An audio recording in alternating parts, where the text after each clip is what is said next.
Hola, muy buenas tardes. ¿Sí me escuchan bien, verdad? Sí, Perfecto.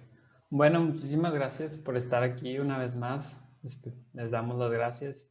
Espero que estén todos bien, en sus hogares, sus familiares. Oramos por la congregación. Eh, Muchas gracias por estar aquí. Como ya dijo bien mi hermano, compañero Eduardo, vamos a estar viendo unos estudios del Evangelio de Juan. Vamos a hacer una serie de estudios en la que cada predicador va a ir siguiendo al otro, entonces les recomiendo que no se pierdan ninguna para que puedan ir llevando el hilo. Y también pueden ustedes en casa ir estudiando este libro por ustedes para que aquí puedan reforzar y estemos todos en la misma página. Esta primera sesión que vamos a tener acerca del libro de Juan va a ser un poco introductoria a lo que es el Evangelio, a lo que, quién era Juan, de qué se va a tratar, cuál es su propósito. Va a ser un poco introductoria y vamos a ver algunos versículos específicos ya para empezar a ver este libro. Bueno, primero, como les digo, va a ser muy introductorio esto. Vamos a poner el panorama para poder estudiar bien este libro. Si ustedes tuvieron la oportunidad de estar en la antigua predicación que yo di, que se trató del estudio de la Biblia, vimos que había que profundizar y había que ver el contexto de los libros, había que ver los versículos paralelos de la Biblia. Entonces, en estas sesiones vamos a nosotros estar tratando de hacer eso con el libro del Evangelio. Entonces, primero nos vamos a ir un poco atrás para poder entender muy bien. ¿Ok? Aquí están viendo en la pantalla que vamos a empezar a hablar cómo está hecha la Biblia, porque tal vez algunos todavía no están tan familiarizados cómo está. Bueno, primero está, como ya sabemos, la mayoría separada por Antiguo y Nuevo Testamento. Pero en realidad, ¿por qué uno es antiguo? ¿Por qué es nuevo? Bueno, vamos a ver primero el Antiguo Testamento. El Antiguo Testamento a mí me gusta llamarle como la promesa, porque ellos están viendo hacia el futuro, están viendo la promesa que Dios nos hace de que va a venir el Mesías, de que va a venir Jesús. También tenemos el Pentateuco, que es Génesis, Éxodo, Levítico, Números y Deuteronomio. Son los primeros libros del Antiguo Testamento. También tenemos historia, tenemos la historia del pueblo judío, del pueblo de Israel. Tenemos libros proféticos como el de Daniel, como el de Isaías. También tenemos libros muy prácticos y de mucha sabiduría, como son Salmos y Proverbios. Y en cambio tenemos el Nuevo Testamento, que obviamente también tiene mucha de esa parte del Antiguo Testamento, pero aquí más bien es de Cristo en adelante. Ya no estamos viendo hacia enfrente, nosotros vemos hacia atrás, porque Jesús ya vino a morir por nuestros pecados y está conformado a grandes rasgos por los evangelios, que es ya más o menos donde vamos a entrar en nuestro tema, también por los hechos de los apóstoles, por las epístolas y por Apocalipsis. Como nos habíamos visto en el Antiguo Testamento era la promesa y en el Nuevo Testamento es el parteaguas de la Biblia, el Evangelio, porque es cuando se cumple esa promesa. ¿Por qué? Porque Jesús vino a morir por nuestros pecados. ¿Ok? Y cabe recalcar que este es un acontecimiento que no solo es un parteaguas en la Biblia, sino también en toda la historia de la humanidad. Nosotros hoy estamos en el año 2020 porque decimos que es después de Cristo.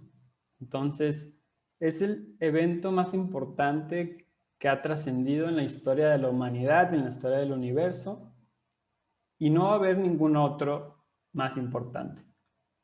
Y sobre eso es lo que vamos a hablar. Así de importante es lo que vamos a estar hablando en estos estudios. Bueno, también vamos a empezar desde el principio. ¿Qué significa evangelio?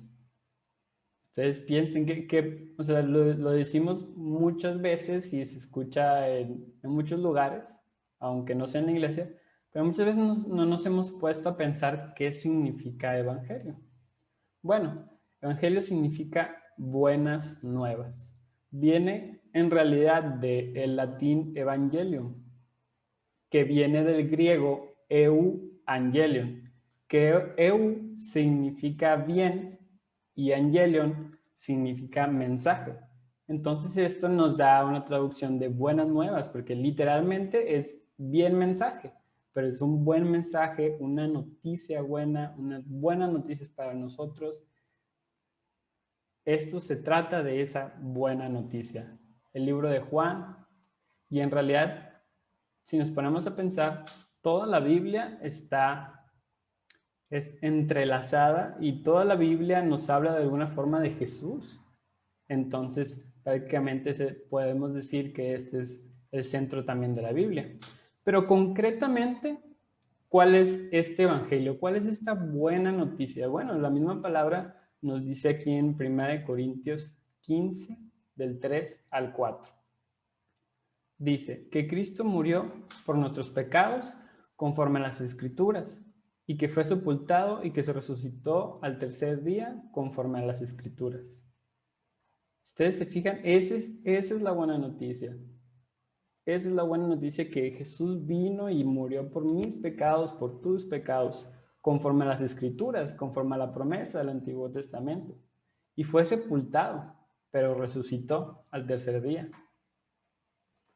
Ese es nuestro evangelio. Bueno, ahora vamos a ver un poco más, ahora sí adentrados en cada uno de los evangelios. Bueno, vamos a ver los primeros, no tan a fondo, solo para poder ver la comparación que tienen ellos con el libro que vamos a estudiar, que es Juan. Bueno, los primeros 3 libros son Mateo, Marcos y Lucas. Están en el orden en el que están en la Biblia. Y a estos libros se les llama los evangelios sinópticos. ¿Por qué se les llaman los evangelios sinópticos? Se les llama así porque son muy similares entre ellos. Obviamente cada uno tiene su propia interpretación, su propio enfoque, más bien su propio punto, una forma que de hecho ahorita la vamos a ver brevemente, pero los 3 son muy similares. Vamos a ver mejor cada uno para poder verlos. Primero vamos a ver a Mateo. Mateo está dirigido para, bueno, cada uno de los evangelios están dirigidos para un público en específico. Y Mateo está dirigido para los judíos. Y también cada uno de los libros está enfocado en ciertos aspectos de la vida de Jesús. Y Mateo es uno que está enfocado a los milagros de Jesús. Y también cada uno de los evangelios está enfocado a una visión diferente de Jesús. Y en este caso aquí vemos una coronita porque Mateo nos muestra a Jesús como el rey de los judíos. Así nos muestra Mateo. Ahora vamos a ver Marcos. Marcos está enfocado para el público romano. Está escrito para los romanos. ¿Ok? Y también está muy enfocado hacia los milagros de Jesús. ¿Ok? Vamos a ver aquí en Marcos 10:45. Dice, porque el Hijo del Hombre no vino para ser servido, sino para servir y para dar su vida en rescate por muchos. Marcos nos presenta al Señor Jesucristo como un siervo de Dios, que vino para servir. Como nosotros también, siendo cristianos, tenemos que estar aquí para servir. Ahora vamos a ver Lucas. Lucas está enfocada hacia los griegos y está más enfocada a las parábolas y nos muestra a Jesús como el Hijo del Hombre. ¿Ok? Esos fueron los evangelios sinópticos, estos 3 que ven aquí en pantalla. Estos 3. Pero ahora vamos a hablar del que nos atañe, por el que venimos, el que vamos a estudiar, ¿ok? Que es Juan. Juan prácticamente estaba en ese momento escrito para las grandes masas del Oriente, pero en realidad todos venimos de esas grandes masas del Oriente, eventualmente. Entonces, Juan está escrito para todo el mundo y nos enseña algo muy diferente, ¿no? Es un libro que es más espiritual. Si ven aquí, dice que se enfoca a las señales. Vamos a ver un poco qué es la diferencia entre un milagro y una señal.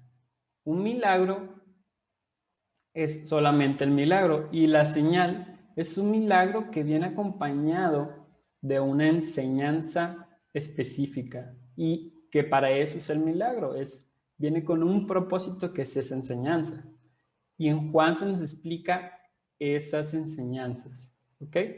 Bueno, les voy a dar un ejemplo. La alimentación de los 5,000 está en los 4 evangelios, pero solo en el evangelio de Juan está el sermón del pan de vida, que va después de ese milagro.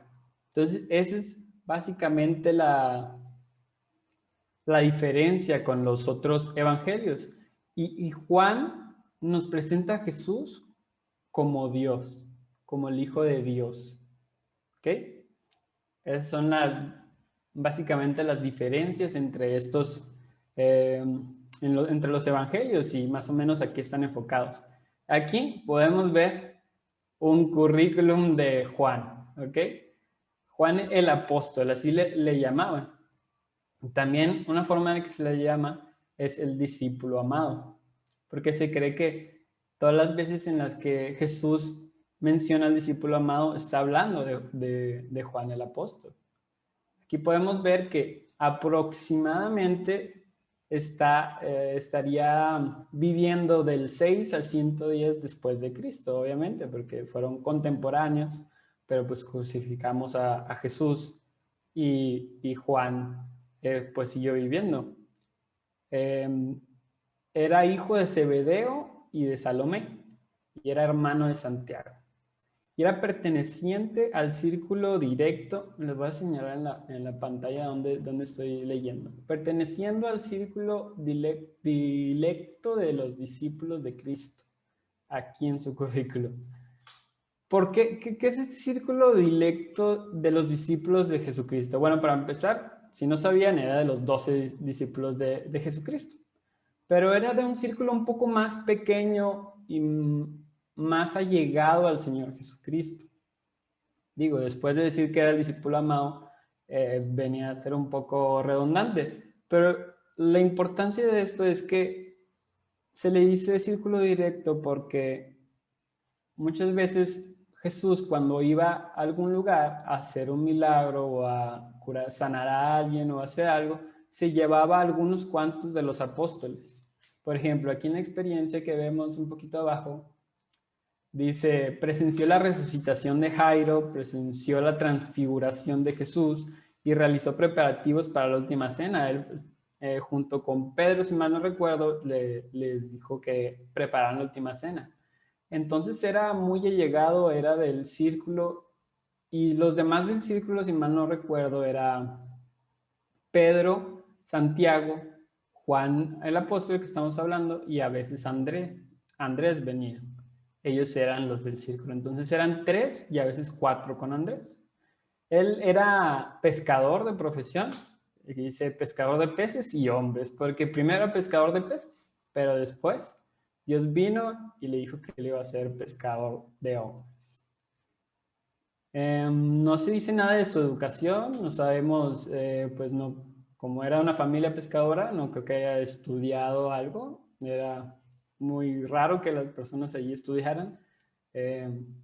Entonces era pescador, sus padres eran pescadores, tenían de hecho, se cree que una empresita de barcas porque se menciona que tienen jornaleros, entonces mínimo pues tenían personas que también trabajaban por ellos por un sueldo, ¿ok? Y es el escritor del libro que vamos a estudiar, del Evangelio de Juan, también de las 3 epístolas de Juan y también de Apocalipsis. También es muy interesante ver que Jesús le llamó a él y a su hermano Santiago hijos del trueno, porque pues al principio eran muy así como un trueno. De hecho, ellos fueron los que, no sé si se habrán leído alguna vez, los que preguntaron, ¿oramos porque les caiga fuego del cielo? Bueno, eran ellos. Y obviamente podemos ver en la vida de Juan cómo después ese celo lo puede tornar, bueno, Dios lo cambió a un amor y obviamente ya no querer estar pidiendo que les caiga fuego del cielo. Obviamente, pero ese celo lo pudo utilizar Dios para su voluntad y para trabajar para él. Muy bien. Bueno, también se me olvidó decir que también se menciona mucho en la Biblia como compañero de Pedro. Cuando menciona muchas veces a Pedro, casi siempre que lo menciona, iba Juan con él también. Bueno, vamos a entrar un poco más en el tema principal del Evangelio de Juan. El tema principal y lo que predomina en todo el libro es que Jesús es Dios. Jesús es Dios. Jesús es el verbo y el verbo es Dios. Ahorita lo vamos a ver mejor. Pero ese es el tema principal, la divinidad de Jesús. ¿Ok? Pero también no deja fuera que Jesús es humano también. También si lo dices así juntos, suena un poco raro, pero es así. Y la palabra nos enseña y lo deja muy claro, que ahorita lo vamos a ver. Pero, por ejemplo, vamos a poner unos ejemplos sobre cómo lo menciona antes de entrar específicamente. Jesús es Dios, por ejemplo, en el versículo 2 dice que todas las cosas fueron hechas por Jesús. ¿Qué más? Está diciendo que Jesús es el creador. Tú no estás diciendo que Jesús es Dios. También sobre Jesús es humano. También es el único evangelio que nos dice la historia cuando iba pasando por Samaria y se detiene y dice que era porque estaba cansado Jesús. Si no fuera también humano en ese momento, no se hubiera cansado. Es algo muy humano. Y aún algo más humano que vemos en este libro es uno de los versículos más cortos de la palabra, que es Jesús lloró. Pues obviamente también es algo muy humano el llorar, es natural, pero pues Jesús también nos menciona que lloró en entonces lo principal es que Jesús es Dios, pero no se pierde de vista que también es el Hijo del Hombre, es humano también. Obviamente no con nosotros, obviamente no como nosotros, obviamente sin manchas, sin nada, pero se hizo carne para poder venir a pagar por nuestros pecados. Bueno, aquí tenemos un panorama medio abstracto de qué es lo que también se trata el libro. Y hice aquí un como tipo collage, nube de letras, de palabras, de las que se repiten mucho en el libro. Si ven ahí abajito dice que creer se repite 100 veces en el libro de Juan. 100 veces. Creer, obviamente conjugado a veces de diferente forma, pero creer es uno de los principales temas de este libro.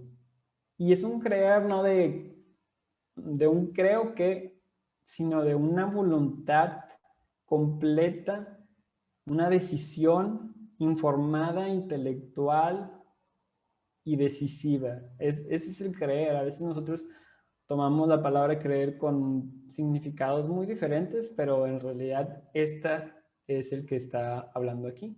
También la vida eterna, ese término se menciona 35 veces. Entonces nos da obviamente un panorama de qué es lo que se va a tratar y qué es lo que Dios nos quiere decir con este libro. También se menciona la palabra luz varias veces, testimonio, recibir, entre otras. Esas son las que destacan. También hay que destacar que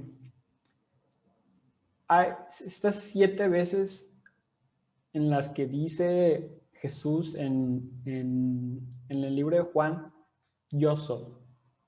Y antes de leerlas, hay que recordar cómo esto hace mucha resonancia a las veces que dice Jehová en el Antiguo Testamento, que dice yo soy. Es el nombre de Jehová en el Antiguo Testamento. Y aquí Jesús, en el libro en el que nos está mostrando que Jesús es Dios, dice 7 veces que yo soy el pan de vida. En la Biblia no hay casualidades, todo está perfectamente hecho por Dios. Y el que diga de esta misma forma y de todas estas diferentes formas no es casualidad. Y vamos a ver, mire, dicen, yo soy el pan de vida, yo soy la luz del mundo, yo soy la puerta de las ovejas, yo soy el buen pastor, yo soy la resurrección y la vida, yo soy el camino y la verdad y la vida, yo soy la vid verdadera. No vamos a entrar en este preciso momento directo a cada una de esas veces, porque ahí estamos viendo la introducción.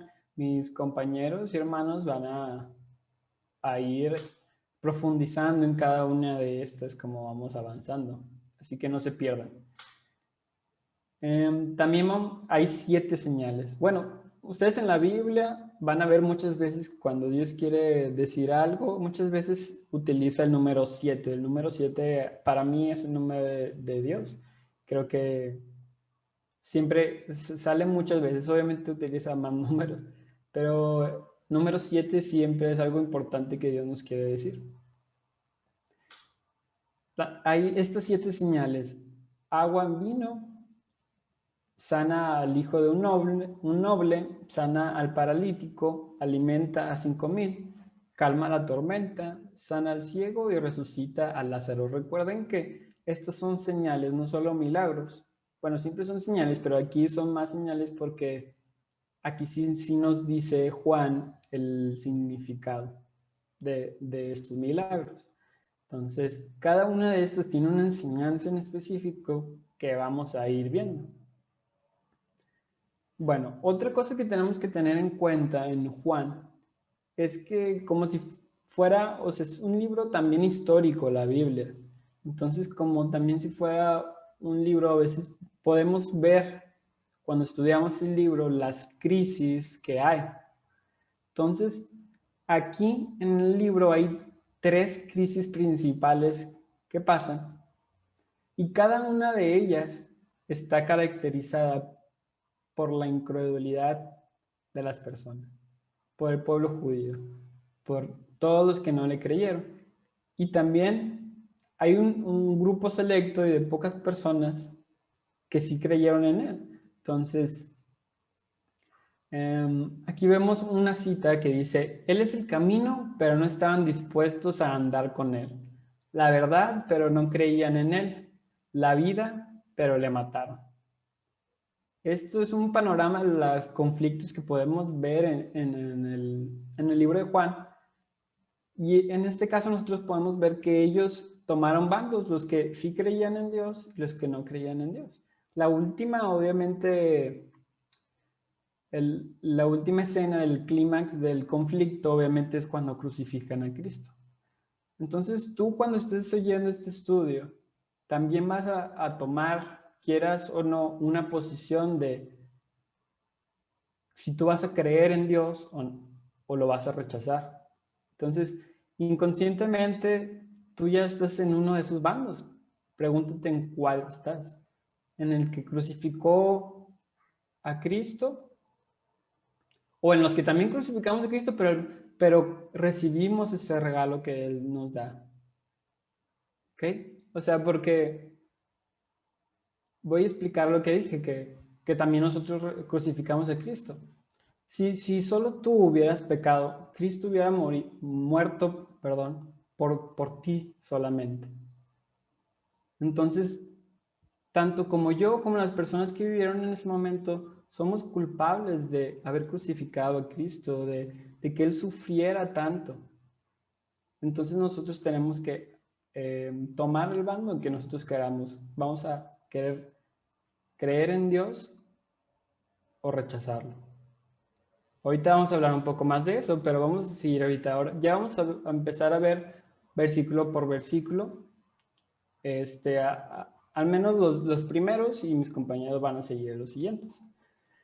Este es un versículo icónico en el que se ha hablado, pues, muchas veces y que muchos eruditos han estudiado. Y Juan se le llama el evangelio o el libro simple o sencillo.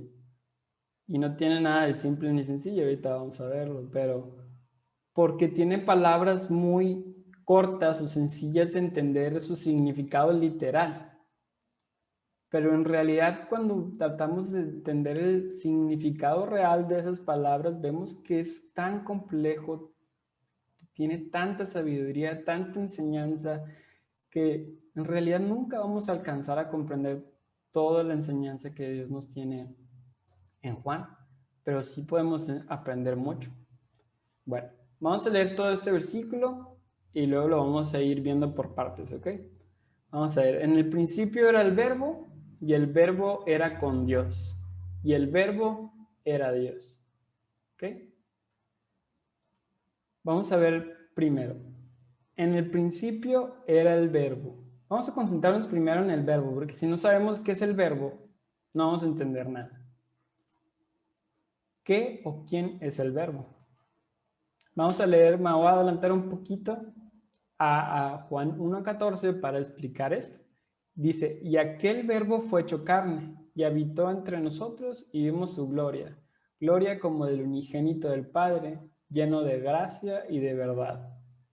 Bueno, pues no hay mucho para dónde irle, no hay mucho que pensar sobre esto. Está clarísimo que Jesús es el verbo que fue hecho carne, hizo carne para vivir, habitar entre nosotros y después morir por nuestros pecados.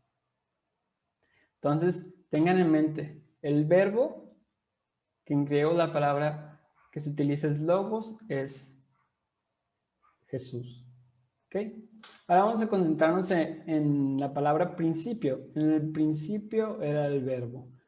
Pero ustedes pueden estar así, como este gatito, confundidos porque, pues, si solo dices principio, ¿principio de qué o principio cuándo? En realidad, inclusive la palabra es un poco ambigua. Pero vamos a ver de qué principio se está hablando en este versículo. En la Biblia hay 3 tipos de principios, pero en este particular pasaje vamos a hablar de 2 principios.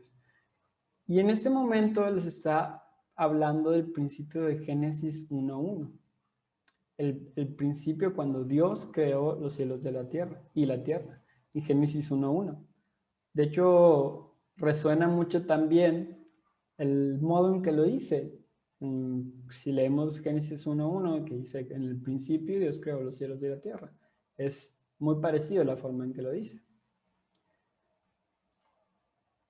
Y ahora vamos a enfocarnos en la parte de era, porque todo tiene un significado y muy profundo y muy importante para nuestra vida. En el principio era el verbo. Entonces, en el principio, cuando Dios creó los cielos y la tierra, Jesús, que es el verbo, él ya existía desde antes del principio de la tierra. Ese es el otro principio del que vamos a hablar hoy, el infinito para atrás, porque es algo muy difícil de entender, pero Jesús, Dios, es el alfa y el omega, es el principio y el fin. Para Él, si tú nos vamos a 1,000 millones de años atrás, lo vamos a encontrar a Él, que Él ya era. Si nos vamos a 5 millones, si nos vamos a el tiempo que nosotros queramos hacia atrás, Él ya era. Él no tiene principio ni fin, Él es el principio y el fin. Él es el alfa y el omega. Nosotros batallamos un poco para entender este concepto porque en nuestra mente y en nuestro mundo físico todo es finito, todo tiene un principio y el fin. Pero esa es la realidad indudable de que Dios es la naturaleza de Dios. Bueno, ahora vamos a ver la siguiente parte del versículo que dice, y el verbo era con Dios. El hecho de que diga que el verbo, Jesús, era con Dios, nos dice explícitamente que son personas diferentes, que no son el mismo. Bueno, que son personas diferentes, que tienen individualidad, que son diferentes, ¿ok? Pero la siguiente parte del versículo dice, y el verbo era Dios. Entonces nos hace un contraste que podemos ver cómo se repite en varias partes del versículo, digo, del libro y de la Biblia. ¿Cómo nos hace el contraste de somos diferentes, pero somos el mismo? ¿Ok? Y también esto es muy importante ver los contrastes, la forma en la que Dios nos enseña su palabra, porque, ¿cómo lo digo? Muchas veces cuando personas tratan de destruir la doctrina verdadera, tratando de atacar ciertos versículos, rompen esos esquemas que tiene la Biblia y esos contrastes que tiene la Biblia, como nos está diciendo primero que son diferentes y luego después. Entonces, si tú dices, no, es que no dice eso, te vas a los versículos paralelos de la Biblia en la que nos está diciendo exactamente lo mismo y es aún más claro.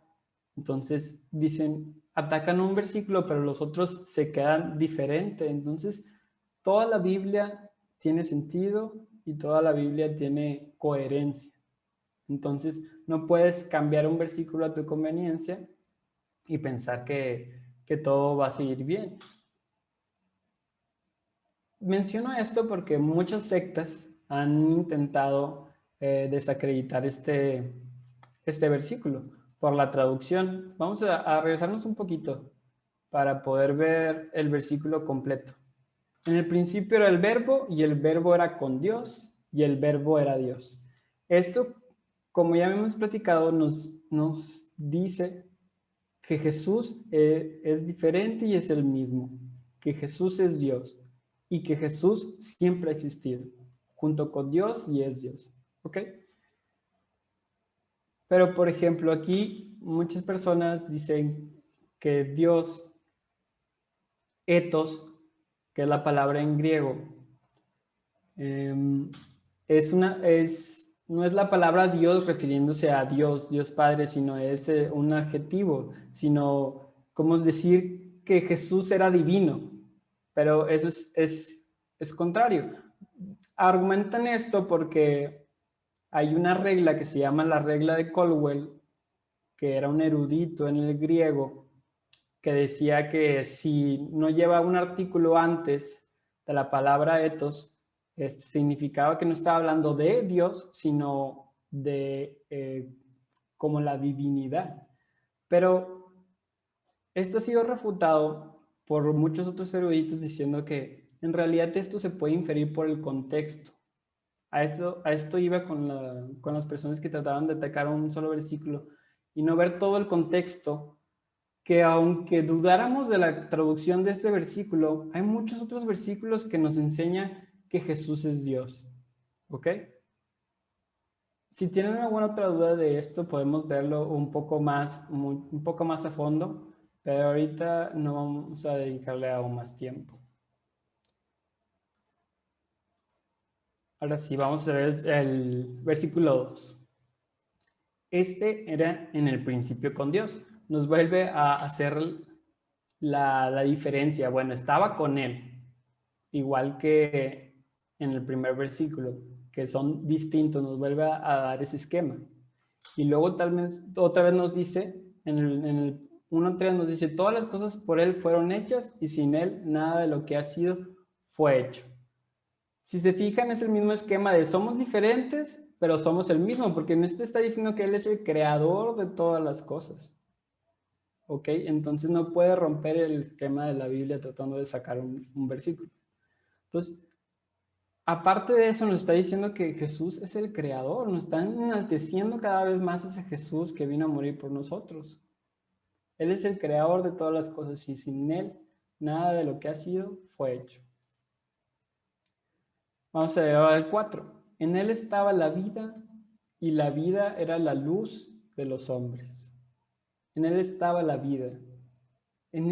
Nosotros necesitamos a Jesús para vivir. Vamos a leer el siguiente versículo para que esto quede más claro. En Efesios 2:1 nos dice, Él os dio vida a vosotros cuando estabas muertos en vuestros delitos y pecados. Nosotros estamos muertos en nuestros pecados. La muerte significa separación en la Biblia. Nuestros pecados nos separan de Dios. Y Jesús es la vida. Jesús es la luz. Es el único que nos puede dar esa vida que necesitamos. Ahora tal vez si volvemos a leer el 1:4 nos queda un poco más claro por qué es tan importante, porque en él estaba la vida que necesitamos y la vida era la luz de los hombres. También si recuerdan ustedes en Génesis, lo primero que hace Dios es la luz, porque de la luz viene la vida. Ok, ahora vamos a leer el 1:5. La luz en las tinieblas resplandece y las tinieblas no prevalecieron contra ella. Jesús también es luz, Dios es luz. Vino a la tierra a vencer las tinieblas y no prevalecieron contra ella. Entonces lo que nosotros necesitamos en nuestra vida para quitar las tinieblas es a Jesús. No vamos a adelantar un poquito con esto, por eso le puse una spoiler alert. ¿Cuál es el propósito del libro? Ustedes piensen así rápidamente, ¿creen que pueda yo ahorita en este momento asegurarle, este es exactamente el propósito de este libro y sin especulaciones? ¿Creen que lo pueda hacer? Bueno, sí lo puedo hacer, pero no porque yo sepa mucho, sino porque el mismo Juan nos lo dice, la misma palabra nos dice al final, bueno, en Juan 20:31 nos dice, hizo además Jesús muchas otras señales en presencia de sus discípulos, las cuales no están escritas en este libro, pero estas se han escrito para que creáis que Jesús es el Cristo, el Hijo de Dios, y para que creyendo tengáis vida en su nombre. Este es el propósito de todo lo que estamos hablando y de lo que vamos a hablar. Que ustedes puedan creer en Jesucristo, que puedan aceptarlo y que por Él tengan nombre. Solo por Él, solo por su vida, solo por su nombre. Vamos a ver otro versículo que remarca esto, que está en Hechos 4:12, que dice, en ningún otro hay salvación, porque no hay otro nombre bajo el cielo dado a los hombres en que podamos ser salvos. No hay otra persona, no hay otro camino, no hay nada más. Solo por Jesús podemos ser salvados. No hay ningún otro nombre. Él es la vida, Él es la luz.